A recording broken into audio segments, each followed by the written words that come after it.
Here's the thing about Richmond. Good program. It's an FCS team, but won a national title in 2008. Double-digit wins a year ago. Were upset in the first round of the FCS playoffs last year by Lehigh, then lost to Lehigh in the first game this season, so they don't like the Mountain Hawks very much. In a new conference this year, they have moved to the Patriot League. They had been in the CAA, I think, for a long while. Richmond's numbers are very impressive on the defensive side. They are in the top 10 nationally at the FCS level in total yards allowed. They've been in both their games have been very similar. They lost to Lehigh 21-14, and then they beat Wofford 14-10.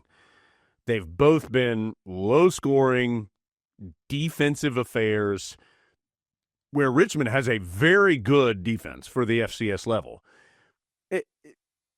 Carolina's offense, I don't think, can go into any game at this moment thinking that it's going to be able to move the ball up and down the field because it's still a work in progress. I do think, as we talked about, I think Carolina took steps forward on Saturday against Charlotte. They ran the ball better. You could see that they were starting to figure out the best way for all their guys to be employed. They hit the big play early. There were positive steps there, but I think it's also fair to say still a work in progress, particularly in all three phases, but we're specifically talking offense here. So a good defensive team that Carolina will see coming up on Saturday.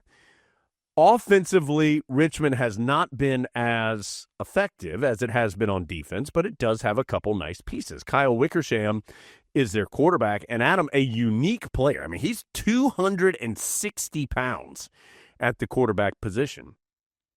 And as you would expect at that size, they run him. They run him on quarterback draws, on read options, on short yardage situation. He's getting up under center and just bulling forward.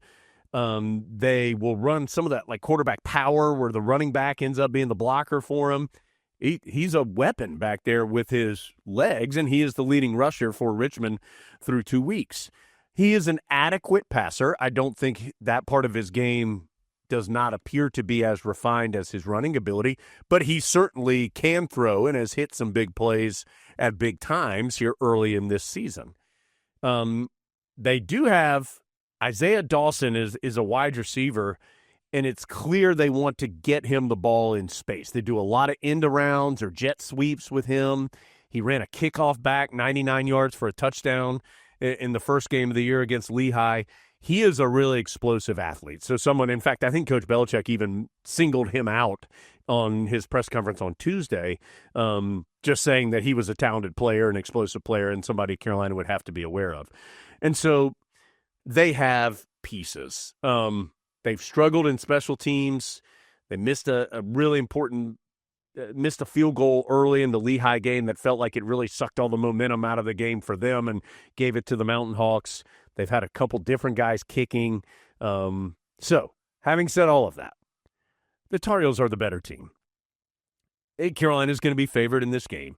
And yet, Adam, the Heels have not proven anything to this point of the season that allows them just to show up with their chest puffed out and go win the game. That's not going to happen.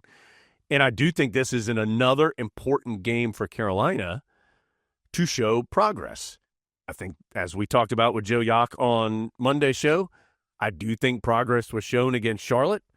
You are nowhere close to the finish line, nor where you want to be when you get to the finish line. But I do think there was progress shown, and I think Carolina would like to do that again this week.